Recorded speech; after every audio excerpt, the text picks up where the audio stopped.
хочу рассказать об одном клиническом случае. Был пациент, у него все время болела спина, ныла, делали флюорографию, все чисто.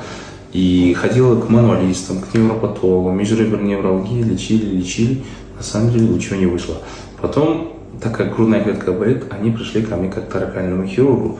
Мы сделали КТ, посмотрели, и хочу вам показать, что мы обнаружили, хотя легкие чистые. И вот легкие чистые, смотрим, легких-то нервов нету, а в плевре вот такое вот образование.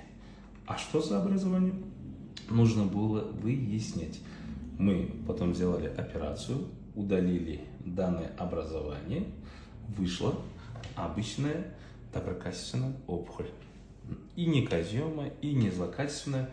Пациент успокоился, боли прошли.